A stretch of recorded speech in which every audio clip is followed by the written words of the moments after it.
जैसा कि कल भी बताया था कि नीचे सपोर्टिंग रेंज है, जो प्रीवियस रेजिस्टेंस जोन था वही दोबारा सपोर्ट बन चुका है। कल की जो डिप आई वो भी बिल्कुल एग्जैक्ट सपोर्ट रेंज के अंदर से ही आई और 4415 के लो लगाकर बहुत शार्पली रिबाउंड आया और ऊपर दोबारा फिर उसी रेजिस्टेंस के अंदर जो 4480 की लाइन में रेजिस्टेंस है, दोबारा उसी एरिया के ऊपर आकर जो है वहाँ से एक डाउन साइड आई तकरीबन $16 से $18 की। उसके बाद से दोबारा अभी भी ये 21 DMA के ऊपर ही ट्रेड हो रहा है। अगर आप इसको थोड़ा सा जूम करके मैं आपको दिखाऊं तो ये जो एरिया है, ये जो येलो लाइन रही है 21 डे मूविंग एवरेज है, 21 DMA कहते हैं इसको। इसके ऊपर अभी तक तो सपोर्ट ले रहा है और एक दफ़ा रेजिस्टेंस भी मिली इसको, सेलिंग प्रेशर भी आया, तकरीबन $15-16 की डिप भी आई, लेकिन उस सारे को उसने रिकवर किया और दोबारा अपसाइड की तरफ रेडी है। इसकी जो करंट कैंडल है इसकी फॉर्मेशन बुलिश ही लग रही है फॉर द टाइम बीइंग। अभी तो उसमें टाइम है कैंडल की क्लोजिंग में। एनी हाउ ये अब आगे जो रेजिस्टेंस बन रही है वो 4496 की रेंज से लेके तो 45.8 तक का जो एरिया है ये इसको रेजिस्ट कर सकता है। इसके ऊपर फिर वही मॉब स्टार्ट हो जाएगा 4508 और 4509 से। अगर ये प्रीवियस हाई जो यहाँ पे लगा हुआ है 4514 का, अगर इसको ये ब्रेक कर जाता है और जो आज के जो फॉरम्स पे स्टॉप लॉस दिए में है इसको भी अगर एग्जीक्यूट कर जाता है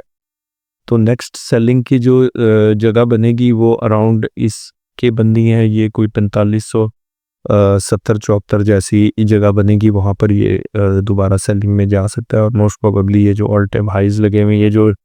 वाइट हॉरिजेंटल हाई लाइन है ये इसके ऑल टाइम हाइज के ऊपर लगी है, जो डबल टॉप भी पीछे लगे हुए थे और वहाँ से अच्छी मंदी भी की थी इसने। लेकिन ये अभी कबल वक्त तक है ना, उनके अनलेस के ये वाली रेंज के ऊपर सस्टेनेबिलिटी नहीं आती। ये इस ट्रेंड लाइन के ऊपर ये काफ़ी मेजर लेवल अब बन गया है, ये जो ट्रेंड लाइन जा रही है यहाँ तक। इसके ऊपर प्राइसेस को सस्टेन करना, फर्स्ट ऑफ ऑल इसको क्रॉस करना, फिर उसके ऊपर स्टे कर जाए, इस ट्रेंड लाइन को ये सपोर्ट बना ले तो ये 4570 से 4585-84 जैसा भी रेट्स दिखा सकता है। तो सेलिंग को ज़रूर जहाँ पे लेवल्स दिए हुए हैं उसके ऊपर सेलिंग को ज़रूर अटेम्प्ट कीजिएगा। वैसे ओवरऑल ट्रेंड इसका पॉजिटिव लग रहा है, लेकिन जो रेजिस्टेंस लेवल्स आएंगे उसके ऊपर ज़रूर एक दफ़ा सेलिंग अटेम्प्ट करेंगे। अगर यहीं से अगर हम बात करें सिल्वर के 4 आवरली चार्ट की कि सिल्वर ने कल का क्या बिहेवियर था और या आगे की क्या प्रेडिक्शंस हैं, तो सिल्वर ने अभी तक कल एक अच्छी डिप ली है, लेकिन उसके बाद इसने सस्टेन भी किया है प्राइसेस को और बहुत आराम से इसको कोई ईज़ ऑफ मूव्स वाली मूव थी कि इसको कोई मुश्किल नहीं हुई वापस दोबारा अपसाइड का मोमेंटम जो है वो पकड़ने के लिए। कल एक दफ़ा मंदी में घुस गया था, ये वो एरिया था जहाँ पर दिन में एक बाय कॉल दे के तो ट्रेड को मॉडिफाई करवा के तो मार्केट पे एग्जिट करवाया। तो उसमें फियर ये था कि ये वैसे तो ओवरऑल इसने एक अच्छा 73.5 का 73-50 की रेंज से जो है सपोर्ट ली और वापस भी निकला, लेकिन ये एरिया ब्रेक होने के बाद एक्सपेक्टेड ये था जिसकी कॉल एक सपोर्ट और बाइंग लेवल्स रात के टाइम में सिल्वर के दिए थे, जो 7135 से लेके तो 70.50 तक 70-50 तक की बाइंग बताई थी। ये सपोर्ट तोड़ने के बाद इसको किसी भी सूरत में ये रेंज दिखानी चाहिए थी, ये वही 7135 से लेके तो 70-50 तक। नीचे एक सपोर्टिव मॉब भी है, ये जो ग्रीन हॉरिजॉन्टल लाइंस चल रही हैं, लेकिन इसने यहीं से रिबाउंड लिया, एंगल्फिंग बुलिश एंगल्फिंग की जो है वो पैटर्न बनाया, उसकी एक फॉर्मेशन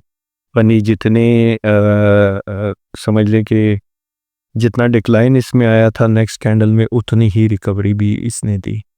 और अभी भी इसके सेंटिमेंट्स पॉजिटिव लग रहे हैं। ऊपर जो रेजिस्टेंस बनेगी वो अराउंड 78 जो लेवल्स दिए में हैं फॉरम्स के ऊपर, तो उन्हीं को फॉलो करें। अगर ये यहाँ से निकलता भी है तो फिर ये इसके ऊपर सस्टेन असल में जो बेसिक रेजिस्टेंस है वो 79 30 79 15 20 जैसी बनेगी। इसके ऊपर निकलने का इस अटेम्प्ट में अगर ये रेंज ब्रेक करके सस्टेन कर जाता है तो फिर माइंड में रखिएगा कि ये प्रीवियस जो ऑल टाइम हाई लगे हुए हैं 82 और 82 60 के, उनको बड़े आराम से ब्रीच कर जाएगा और ऊपर कहीं 84 के अराउंड भी नए हाई लग सकते हैं। लेकिन जहाँ पे रेजिस्टेंस मिलेगी तो वहाँ पे ज़रूर सेलिंग अटेम्प्ट करेंगे स्ट्रिक्ट स्टॉप लॉस के साथ, और जब ब्रेकआउट निकलेंगे तो उसके ऊपर फिर बाय कॉल देकर तो उसको आगे रिटेन भी कर सकते हैं। और क्रूड ऑयल के ऊपर अगर बात करें तो क्रूड ऑयल ने आउटस्टैंडिंग परफॉर्मेंस दी है कल एक अच्छी डिप के बाद, और वो भी सारी सपोर्टिव रेंज थी जहाँ से क्रूड ने इंक्रीज़ किया था, वापस मोमेंटम पकड़ा है। अगर आप यहाँ देखें तो ये इसका 5880 से लेके 5910 तक का जो बार बार जो लेवल रेजिस्टेंस का बताया जाता है, उसकी वजह ये है कि ये जो हॉरिजॉन्टल लाइन है ये 5880 की है। अब अगर आप पीछे थोड़ा सा चार्ट में चले जाएं तो आप अगर इस एरिए को जहाँ पे ये कर्सर मूव हो रहा है तो अगर देखें तो ये सारा जोन इसने इस 5880 वाली रेंज को रेजिस्ट किया और यहाँ से सेलिंग आई, फिर डिप आई, फिर इसने मोमेंटम पकड़ा, फिर डिप ली। यहाँ पर ये एक दफ़ा थोड़ा सा 5880 के ऊपर भी ट्रेड हुआ, लेकिन उसके बाद एक नोज डाइव आकर इसने 5570 जैसे लो दिखाए। लेकिन कल इसने काफ़ी आउट क्लास परफॉर्म किया और वो सारे जितने एक दिन पहले की वाले किया और वहीं उसी रेंज में 5880 रेंज में आके तो फिर रेजिस्ट कर दिया इसने। अब करंटली ये जगह जो है अगर उस तरह दे तो हमेशा बन रही है, तो टेक्निकल इनका पॉइंट में कहते हैं, और इसके अगर ब्रेकआउट्स निकलते हैं 5940 का जो स्टॉप लॉस दिया हुआ है फॉरम के ऊपर, अगर इसके ऊपर प्राइसेस ट्रेड होनी शुरू हो जाएं तो कीप इन माइंड कि इसकी स्टडीज़ ऐसी होती हैं कप एंड हैंडल फॉर्मेशन की कि जब इसका ब्रेकआउट यहाँ 5940 के ऊपर निकलेगा तो जितना इस बॉटम से लेके इस कप की नेक तक जितनी प्राइसेस इंक्रीज हुई होंगी तो इतना ये अप साइड पे भी ऊपर जा सकता है। अगर आप इसको रफली अगर देखें तो ये हम 56 इसका लो कंसिडर करके तो 58 59 तक भी करें तो $3 बनते, और 59 से ऊपर $3 का मतलब है कि ये तकरीबन 62 तक इसको रफली कैलकुलेशंस के मुताबिक इसको 62 तक जाना चाहिए।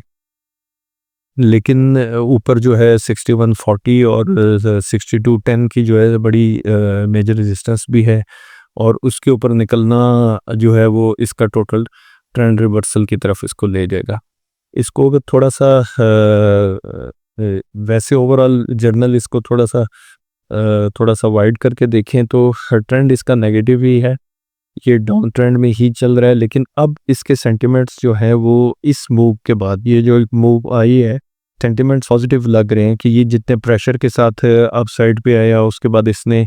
200 DMA ब्रेक की अप साइड पे और अब उसकी रिट्रेसमेंट में इसने ये डिप ली है। ये देखें ये मेजर ट्रेंड सेटर होता है, ये जो 200 DMA ये रेड लाइन ये 200 DMA, इसके ऊपर यहाँ पर इस कैंडल में इसने ब्रेकआउट लिया, रेजिस्टेंस लेवल पे रेजिस्टेंस मिली, उसके बाद ये रीटेस्ट करने के लिए इस रेंज में आया दोबारा। ये जो कंडीशन है ये जो जगह है 5790 वाली और 58 वाली, ये इसका मेक और ब्रेक पोजीशन है यार। या तो यहाँ से ये दोबारा उसी डिक्लाइन में चला जाएगा, फिर 56 की रेंज में चला जाएगा अगर ये एरिया ना सस्टेन कर सका, और अगर यहाँ पे इसकी सस्टेनेबिलिटी कंफर्म हो जाती है तो फिर कीप इन माइंड कि ये ऊपर वाले बैंड्स भी ब्रेक कर सकता है। और इस पे ट्रेड हर लेवल के ऊपर ट्रेड ले जो गिवन लेवल्स हैं, कंटिन्यूस रेजिस्टेंस जोन है इसका 58 to 5910 तक, तो इस रेंज में ज़रूर शॉर्ट अटैम्प्ट करें, 5940 का स्टॉप रखें, और अगर स्टॉप एग्जीक्यूट हो जाते हैं तो नेक्स्ट कॉल बाय की बनेगी, वहाँ से जितनी पोजीशन में शॉर्ट हुए हैं उसको उतनी ही पोजीशन में आप लॉन्ग पोजीशन डालकर तो अपने लॉस भी रिकवर कर सकते हैं जो स्टॉप लॉस हिट हुआ होगा, और अच्छे जो रिटर्न्स हैं वो इसके ऊपर पे आउट्स बन सकते हैं। Thank you, thanks a lot.